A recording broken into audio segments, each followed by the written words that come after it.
ਵਾਹਿਗੁਰੂ ਜੀ ਕਾ ਖਾਲਸਾ ਵਾਹਿਗੁਰੂ ਜੀ ਕੀ ਫਤਿਹ। ਤੁਸੀਂ ਸੁਣ ਰਹੇ ਹੋ YouTube ਚੈਨਲ ਅਕਾਲ ਆਡੀਓ ਬੁੱਕਸ। ਮੈਂ ਸੰਦੀਪ ਸਿੰਘ ਲੈ ਕੇ ਹਾਜ਼ਰ ਹਾਂ ਲੇਖਕ ਸਰਦਾਰ ਕਪੂਰ ਸਿੰਘ ਜੀ ਦੀ ਲਿਖੀ ਹੋਈ ਕਿਤਾਬ ਰਾਜ ਕਰੇਗਾ ਖਾਲਸਾ ਤੇ ਹੋਰ ਨਿਬੰਧ। ਅੱਜ ਕਰਾਂਗੇ 9ਵੇਂ ਅਧਿਆਏ ਦੀ ਸ਼ੁਰੂਆਤ, ਜਿਸ ਦਾ ਨਾਮ ਹੈ ਸਿੱਖ ਧਰਮ ਦੇ ਵਿੱਚ ਦਸਮ ਗ੍ਰੰਥ ਦਾ ਸਥਾਨ। ਲੇਖਕ ਨੇ ਪਿਛਲੇ ਅਧਿਆਏ ਗੁਰੂ ਗੋਬਿੰਦ ਸਿੰਘ ਜੀ ਅਗਾਹ-ਵਧੂ ਲਿਖਾਰੀ ਵਿੱਚ ਦੱਸਿਆ ਕਿ ਗੁਰੂ ਗੋਬਿੰਦ ਸਿੰਘ ਜੀ ਵਰਗਾ ਇਸ ਜਹਾਨ ਵਿੱਚ ਕੋਈ ਲਿਖਾਰੀ ਨਾ ਹੋਇਆ ਤੇ ਨਾ ਹੋਣਾ। ਲੇਖਕ ਨੇ ਇਤਿਹਾਸ ਦੇ ਕਈ ਹੋਰ ਵਿਦਵਾਨਾਂ ਲਿਖਾਰੀਆਂ ਦੀਆਂ ਰਚਨਾਵਾਂ ਦਾ ਹਵਾਲਾ ਵੀ ਦਿੱਤਾ ਹੈ, ਪਰ ਅਖੀਰ ਵਿੱਚ ਲੇਖਕ ਇਹੋ ਸਿੱਟੇ ਤੇ ਪਹੁੰਚਿਆ ਕਿ ਗੁਰੂ ਗੋਬਿੰਦ ਸਿੰਘ ਜੀ ਦੁਆਰਾ ਲਿਖੀਆਂ ਰਚਨਾਵਾਂ ਨੌਜਵਾਨਾਂ ਨੂੰ ਸੇਧ ਦੇਣ ਲਈ ਕਾਫੀ ਪ੍ਰਭਾਵਸ਼ਾਲੀ ਹਨ। ਹੁਣ ਸ਼ੁਰੂਆਤ ਕਰਦੇ ਹਾਂ 9ਵਾਂ ਅਧਿਆਏ, ਜਿਸ ਦਾ ਨਾਮ ਹੈ ਸਿੱਖ ਧਰਮ ਦੇ ਵਿੱਚ ਦਸਮ ਗ੍ਰੰਥ ਦਾ ਸਥਾਨ। ਸਿੱਖ ਧਰਮ ਵਿੱਚ ਦਸਮ ਗ੍ਰੰਥ ਦੇ ਸਥਾਨ ਦੀ ਵਿਆਖਿਆ ਕਰਨ ਅਤੇ ਇਸ ਨੂੰ ਨਿਸ਼ਚਿਤ ਕਰਨ ਲਈ 3 ਵਿਸ਼ਿਆਂ ਉੱਤੇ ਵਿਚਾਰ ਕਰਨਾ ਪਏਗਾ। ਪਹਿਲਾ, ਦਸਮ ਗ੍ਰੰਥ ਦਾ ਕਰਤਿਤਵ। ਦੂਜਾ, ਦਸਮ ਗ੍ਰੰਥ ਬਾਬਤ ਸਿੱਖਾਂ ਦੇ ਵਿੱਚ ਪ੍ਰਥਾ ਪਰੰਪਰਾ। ਅਤੇ ਤੀਸਰਾ, ਦਸਮ ਗ੍ਰੰਥ ਦੀ ਧਾਰਮਿਕ ਪਦ ਪੱਧਤੀ, ਜਾਂ ਇਹੋ ਕਹੋ ਪਹਿਲਾ ਦਸਮ ਗ੍ਰੰਥ ਕਿਸ ਦੀ ਕਿਰਤ ਹੈ ਅਤੇ ਇਸ ਦਾ ਸੰਕਲਨ ਸੰਗ੍ਰਹਿ ਕਿਸ ਨੇ ਕੀਤਾ ਹੈ। ਦੂਜਾ, ਪਿਛਲੇ 300 ਸਾਲਾਂ ਵਿੱਚ ਜੋ ਕਿ ਦਸਮ ਗ੍ਰੰਥ ਦੀ ਆਯੂ ਹੈ, ਸਿੱਖਾਂ ਵਿੱਚ ਇਸ ਦੀ ਧਾਰਮਿਕ ਮਹੱਤਤਾ ਤੇ ਸਥਾਨ ਕੀ ਰਿਹਾ ਹੈ। ਅਤੇ ਤੀਸਰਾ, ਸਿੱਖਾਂ ਦੇ ਧਾਰਮਿਕ ਸਿਧਾਂਤਾਂ ਅਤੇ ਪੱਧਤੀ ਦੇ ਅਨੁਸਾਰ ਦਸਮ ਗ੍ਰੰਥ ਦਾ ਮਜ਼ਹਬੀ ਰੁਤਬਾ ਜਾਂ ਧਾਰਮਿਕ ਪਦਵੀ ਕੀ ਹੈ। ਇਹ ਤਿੰਨੇ ਪ੍ਰਸ਼ਨ ਸਾਹਿਤਕ ਮਹੱਤਤਾ ਵੀ ਰੱਖਦੇ ਹਨ, ਧਾਰਮਿਕ ਗੌਰਵ ਵੀ ਅਤੇ ਮਨੋਰੰਜਕ ਵੀ ਹਨ। ਦਸਮ ਗ੍ਰੰਥ ਬਾਰੇ ਚਿਰਾਂ ਤੋਂ ਚੱਲੇ ਆ ਰਹੇ ਸਿੱਖ ਅਤੇ ਗੈਰ ਸਿੱਖ ਵਿਦਵਾਨਾਂ ਵਿੱਚ ਮਤਭੇਦ ਅਜੇ ਸ਼ਾਂਤ ਅਤੇ ਨਿਰਣਾ ਪ੍ਰਾਪਤ ਨਹੀਂ ਹੋਏ। ਸਾਰ ਇਹਨਾਂ ਮਤਭੇਦਾਂ ਦਾ ਇਹ ਹੈ ਕਿ ਕਿਸੇ ਸਿੱਖ ਜਾਂ ਗੈਰ ਸਿੱਖ ਵਿਦਵਾਨ ਨੇ ਪ੍ਰਚਲਿਤ ਸਾਰੇ ਦਸਮ ਗ੍ਰੰਥ ਨੂੰ ਉਸ ਦੀਆਂ ਸਾਰੀਆਂ ਰਚਨਾਵਾਂ ਕੋਕ ਕੇ ਗੁਰੂ ਗੋਬਿੰਦ ਸਿੰਘ ਜੀ ਦੀ ਕਿਰਤ ਨਹੀਂ ਮੰਨਿਆ, ਅਤੇ ਨਾ ਹੀ ਕਿਸੇ ਵਿਦਵਾਨ ਨੇ ਸਾਰੇ ਦਸਮ ਗ੍ਰੰਥ ਨੂੰ ਗੁਰੂ ਸਾਹਿਬ ਦੇ ਦਰਬਾਰੀ ਜਾਂ ਹੋਰ ਕਵੀਆਂ ਦੀ ਕ੍ਰਿਤ ਮੰਨਿਆ। ਡਾਕਟਰ ਧਰਮਪਾਲ ਅਸਟਾ ਪਹਿਲੇ ਅਤੇ ਇੱਕੋ ਇੱਕ ਗੈਰ ਸਿੱਖ ਵਿਦਵਾਨ ਹਨ ਜਿਨ੍ਹਾਂ ਨੇ ਕਿ ਆਪਣੇ ਸਨ 1959 ਰਚਿਤ ਗ੍ਰੰਥ ਦਾ ਪੋਇਟਰੀ ਆਫ ਦਸਮ ਗ੍ਰੰਥ ਵਿੱਚ ਸਾਰੇ ਦਸਮ ਗ੍ਰੰਥ ਨੂੰ ਗੁਰੂ ਕ੍ਰਿਤ ਮੰਨਿਆ। ਇਸ ਮਤ ਦੇ ਗੁਣ ਦੋਸ਼ ਦਾ ਨਿਰਣਾ ਅਤੇ ਇਸ ਦੀਆਂ ਉਕਤੀਆਂ ਯੁਕਤੀਆਂ ਦਾ ਵਿਚਾਰ ਵਿਸ਼ਲੇਸ਼ਣ ਨਾ ਤਾਂ ਜਿਹੜਾ ਵਿਸ਼ਾ ਅੱਜ ਮੈਂ ਛੋਇਆ ਹੈ ਉਸ ਲਈ ਜ਼ਰੂਰੀ ਹੈ ਅਤੇ ਨਾ ਹੀ ਇਸ ਲਈ ਸਮਾਂ ਹੈ। ਪ੍ਰਧਾਨ ਪ੍ਰਚਲਿਤ ਅਤੇ ਸਰਵ ਪ੍ਰਮਾਣਿਤ ਮਤ ਅਤੇ ਵਿਸ਼ਵਾਸ ਇਹੋ ਹੈ ਕਿ ਦਸਮ ਗ੍ਰੰਥ ਦੇ ਕੁਝ ਭਾਗ ਸ਼੍ਰੀ ਮੁਖਵਾਕ ਜਾਂ ਦਸਮ ਗੁਰੂ ਕ੍ਰਿਤ ਹਨ ਅਤੇ ਕੁਝ ਗੁਰੂ ਗੋਬਿੰਦ ਸਿੰਘ ਜੀ ਦੇ ਦਰਬਾਰੀ ਕਵੀਆਂ ਦੇ ਜਾਂ ਹੋਰ ਕਵੀਆਂ ਦੇ ਰਚੇ ਹੋਏ ਹਨ। ਕੋਈ 30-40 ਸਾਲ ਹੋਏ ਸ਼੍ਰੀ ਪਟਨਾ ਸਾਹਿਬ ਦੇ ਇੱਕ ਵਿਦਵਾਨ ਨੇ ਚੰਡੀਕਾ ਸ਼ਕਤੀ ਦੇ ਵਿਸ਼ੇ ਰਿਆਸ ਨਾਲ ਸੰਬੰਧਿਤ ਇੱਕ ਦਸਮ ਗ੍ਰੰਥ ਵਿੱਚ ਵਧਾਈ ਸੀ, ਇਹ ਕਹਿ ਕੇ ਕਿ ਇਹ ਪ੍ਰਾਚੀਨ ਪੱਤਰੇ ਸ਼੍ਰੀ ਮੁਖਵਾਕ ਦਸਮ ਗ੍ਰੰਥ ਦਾ ਲੋਪ ਹੋ ਚੁੱਕਾ ਅੰਸ਼ ਹੁਣ ਦਸਤਯਾਬ ਹੋਏ ਹਨ। ਸਾਡੇ ਦੇਸ਼ ਦੀ ਇੱਕ ਪ੍ਰਮਾਣਿਕ ਸਾਹਿਤਕ ਪ੍ਰਣਾਲੀ ਜਨਪ੍ਰਿਯ ਗ੍ਰੰਥ ਵਿੱਚ ਵਾਧੇ ਕਰਦੇ ਰਹਿਣ ਦੀ ਹੈ। ਇਸ ਆਧਾਰ ਉੱਤੇ ਵਾਧੇ ਦਾ ਵਿਸ਼ਾ ਅਤੇ ਸਾਹਿਤਕ ਪੱਧਤੀ ਮੂਲ ਗ੍ਰੰਥ ਨਾਲ ਅਭੇਦ ਹੋਣ ਦਾ ਦਾਇਆ ਰੱਖਦੀ ਹੈ। ਇਸ ਸ਼੍ਰੇਣੀ ਦੀਆਂ ਰਚਨਾਵਾਂ ਨਾਲ ਵਾਲਮੀਕੀ, ਰਾਮਾਇਣ, ਮਹਾਭਾਰਤ, ਹੀਰ ਵਾਰਿਸ਼ਾ, ਅਸਲੀ ਅਤੇ ਵੱਡੀ ਅਤੇ ਹੋਰ ਅਨੇਕ ਗ੍ਰੰਥ ਭਰੇ ਪਏ ਹਨ। ਇਹੋ ਜਿਹੀਆਂ ਰਚਨਾਵਾਂ ਨਕਲ ਮੁਤਾਬਕ ਅਸਲ ਤਾਂ ਨਹੀਂ ਹੁੰਦੀਆਂ, ਨਕਲ ਮਾਨਿਤ ਦੀ ਅਸਲ ਕਹੀਆਂ ਜਾ ਸਕਦੀਆਂ ਹਨ। ਸਿੱਟਾ ਇਹ ਹੈ ਕਿ ਦਸਮ ਗ੍ਰੰਥ ਦੀਆਂ ਕੁਝ ਰਚਨਾਵਾਂ ਸ਼੍ਰੀ ਮੁਖਵਾਕ ਦਸਮ ਗੁਰੂ ਰਚਿਤ ਨਿਰਸੰਸ਼ੇ ਪ੍ਰਮਾਣਿਕ ਹਨ ਅਤੇ ਕੁਝ ਰਚਨਾਵਾਂ ਅਜਿਹੀਆਂ ਹਨ ਜਿਨ੍ਹਾਂ ਬਾਰੇ ਪ੍ਰਧਾਨ ਮਤ ਇਹੋ ਹੈ ਕਿ ਇਹ ਗੁਰੂ ਕ੍ਰਿਤ ਨਹੀਂ ਹਨ। ਕੁਝ ਰਚਨਾਵਾਂ ਬਾਰੇ ਗੁਰੂ ਕ੍ਰਿਤ ਹੋਣ ਜਾਂ ਨਾ ਹੋਣ ਬਾਰੇ ਵੀ ਮਤਭੇਦ ਹਨ।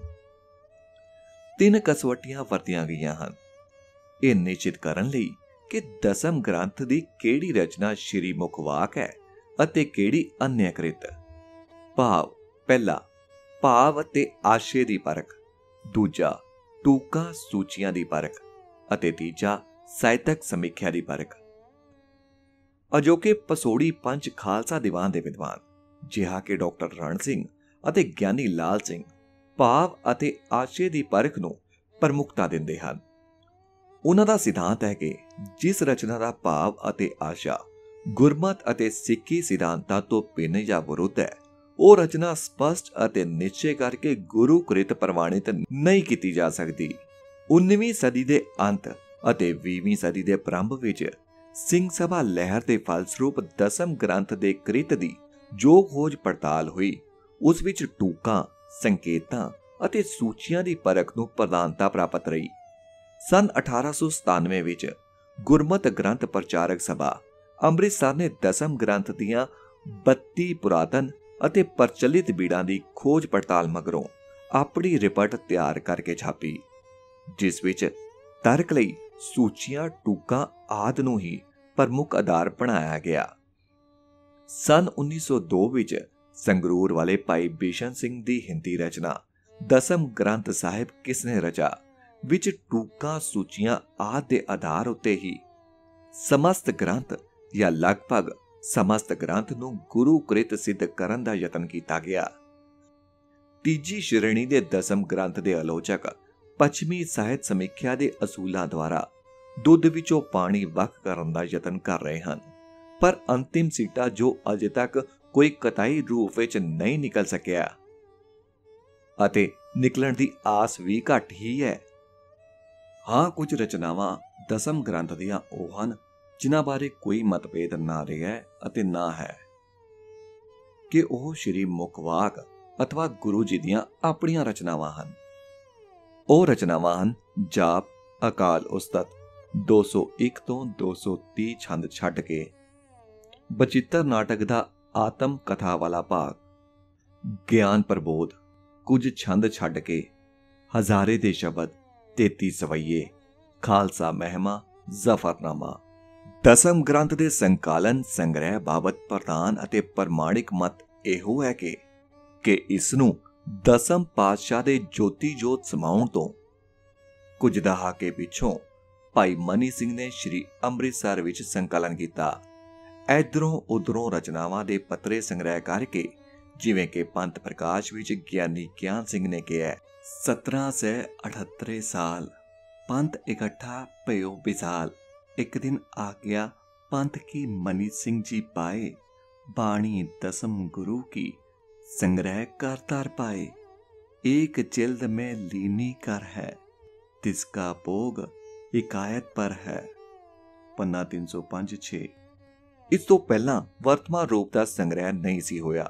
ਵੱਖੋ ਵੱਖਰੀਆਂ ਰਚਨਾਵਾਂ ਦੀਆਂ ਜੋ ਅਬ ਗ੍ਰੰਥ ਦਸਮ ਗੁਰੂ ਕੇਰਾ ਕਹਿਲਾਵਤ ਮਦ ਪੰਥ ਅਛੇਰਾ, ਸਭੀ ਬਾਣੀਆਂ ਰਹੀ ਇਕਾਂਕੀ। ਪੰਥ ਪ੍ਰਕਾਸ਼ ਸੰਮਤ 934। ਇਹ ਇਕਾਂਕੀ ਰਚਨਾਵਾਂ ਅਨੇਕ ਸਿੱਖਾਂ ਨੇ ਪਠਨ ਪਾਠਣ ਹਿਤ ਸੰਭਾਲ ਰੱਖੀਆਂ ਸਨ। ਰਹੇ ਪੋਥੀਆਂ ਪਤਰੇ ਪੜਤੇ, ਧਾਰ ਪੀਰ ਰਸ ਸਤਰਨ ਹਰਤੇ। ਦਸਮ ਗ੍ਰੰਥ ਦੇ ਸੰਕਲਨ ਪਿੱਛੋਂ ਇਹ ਗ੍ਰੰਥ ਸਮੁੱਚੇ ਸਿੱਖਾਂ ਦੇ ਵਿੱਚ ਭਲੀ ਪ੍ਰਕਾਰ ਸੰਭਾਲਿਆ ਪਿਆ ਰਿਹਾ ਹੈ।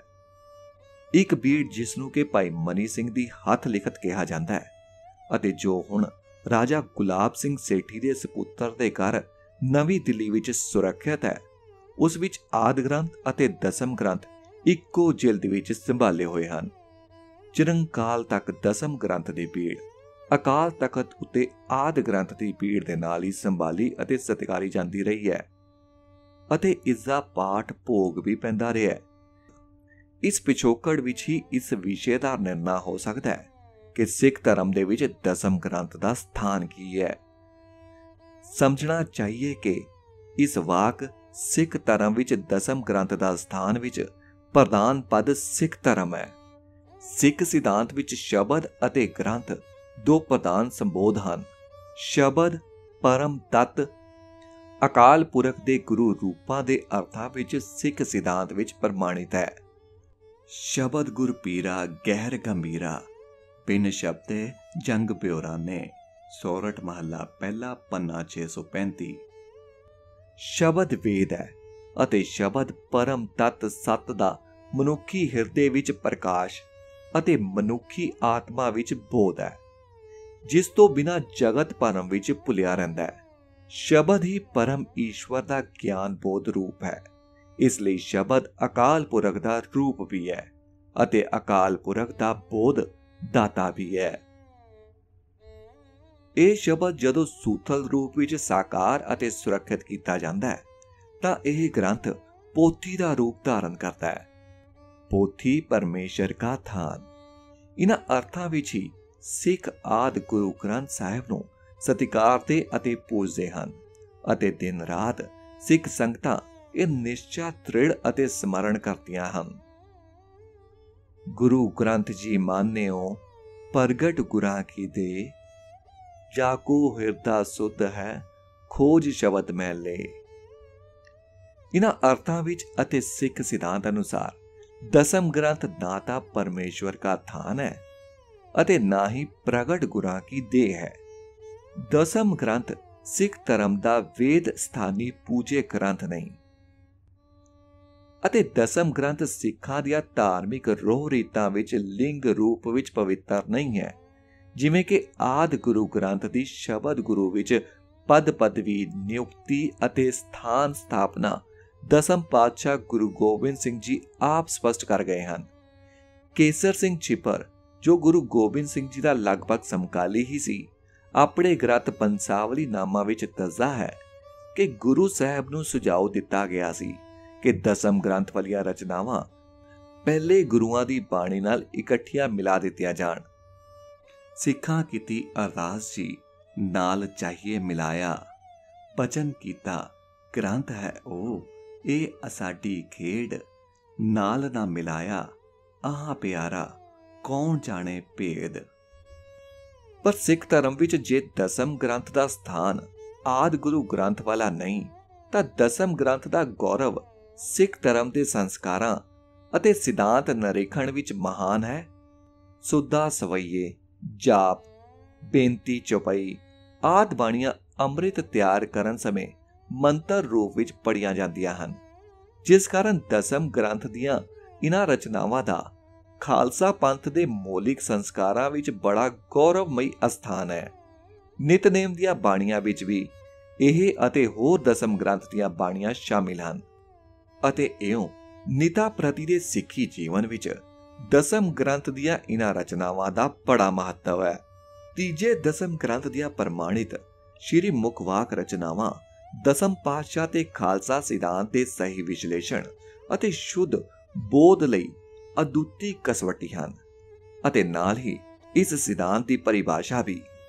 ਚੌਥੇ ਦਸਮ ਗ੍ਰੰਥ ਦੀਆਂ ਰਚਨਾਵਾਂ ਦੀ ਸਾਹਿਤਕ ਪ੍ਰਣਾਲੀ ਤੇ ਪੱਧਤੀ ਸਿੱਖ ਧਾਰਮਿਕ ਅਤੇ ਪੰਜਾਬੀ ਸੈਕੂਲਰ ਧਰਮ ਨਿਰਪੇਖ ਸਾਹਿਤ ਦੀਆਂ ਲੀਹਾਂ ਨਿਰਮਿਤ ਕਰਦੀ ਰਹੀ ਹੈ ਅਤੇ ਕਰ ਰਹੀ ਹੈ। ਇਹਨਾਂ ਚੋਹਾਂ ਕਾਰਨਾਂ ਕਰਕੇ ਦਸਮ ਗ੍ਰੰਥ ਦਾ ਸਥਾਨ ਸਿੱਖ ਧਰਮ ਦੇ ਵਿੱਚ ਬੜਾ ਮਹੱਤਵਪੂਰਨ ਹੈ। ਅਕਾਲ ਚੈਨਲ ਦੇ YouTube ਚੈਨਲ ਅਕਾਲ ਆਡੀਓ ਬੁੱਕਸ ਤੇ ਤੁਸੀਂ ਸੁਣ ਰਹੇ ਸੀ ਲੇਖਕ ਸਰਦਾਰ ਕਪੂਰ ਸਿੰਘ ਜੀ ਦੀ ਲਿਖੀ ਹੋਈ ਕਿਤਾਬ ਰਾਜ ਕਰੇਗਾ ਖਾਲਸਾ ਤੇ ਹੋਰ ਨਿਬੰਧ ਦਾ 9ਵਾਂ ਅਧਿਆਇ ਸਿੱਖ ਧਰਮ ਵਿੱਚ ਦਸਮ ਗੁਰੂ ਦਾ ਅਸਥਾਨ। ਹੁਣ ਮੈਨੂੰ ਸੰਦੀਪ ਸਿੰਘ ਨੂੰ ਦਿਓ ਇਜਾਜ਼ਤ, ਜਲਦੀ ਲੈ ਕੇ ਆਵਾਂਗੇ ਇਸੇ ਕਿਤਾਬ ਦਾ ਅਗਲਾ ਅਧਿਆਇ ਜਿਸ ਦਾ ਨਾਮ ਹੈ ਸਿੱਖ ਤੇ ਸਿੰਘ। ਵਾਹਿਗੁਰੂ ਜੀ ਕਾ ਖਾਲਸਾ, ਵਾਹਿਗੁਰੂ ਜੀ ਕੀ ਫਤਿਹ।